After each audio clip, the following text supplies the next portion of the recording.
Қолдайық ауыл мектебін. Биыл Назарбаев зияткерлік мектептерінің құрылғанына 10 жыл толуына орай еліміздің түкпір-түкпірінде осындай атаумен акция өтіп жатыр. Шараның мақсаты шалғайдағы ауыл мектептеріне материалдық көмек беруге негізделген. Акция Әулиекөл ауданындағы Ильяс Сиянов атындағы орта мектебінде көрініс тапты.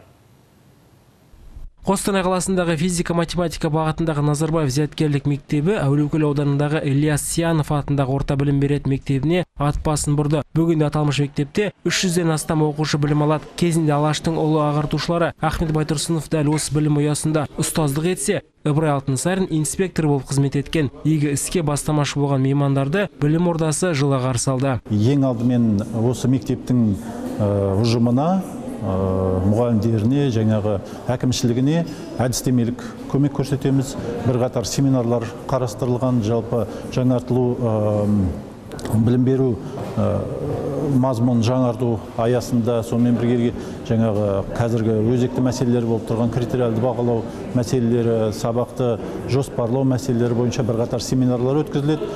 Сонымен қатар оқушылармен де жұмыс істейді. Және осы біздің мектеп біраз материалдық көмек көрсетпекші. Ауыл мектептерінің ұстаздары жаңартылған білім мазмұны мен критериалды бағалаудан, оқытудың әдістері мен технологияларынан кеңестер алды, шеберлік сағаттарынан өтті. Өз кезегінде Әулиекөлдік педагогтар қауымы алдағы уақытта да екі жақты байланыс дами беретініне сенім білдірді. Назарбаев зияткерлік мектебінің ұжымынан әдістемелік көмекпенен бір топ мұғалімдер келді.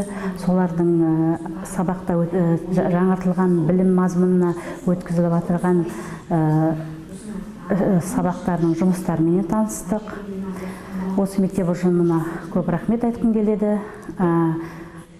Ары қарай осындай семинарлар, мастер-класстар жиі өткізіліп тұрса екен дейміз.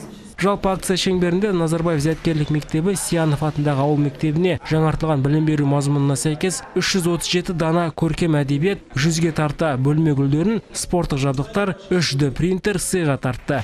Данияр Сұлтанұлы, Мырзабек Жұманов, Қостанай телеарнасы.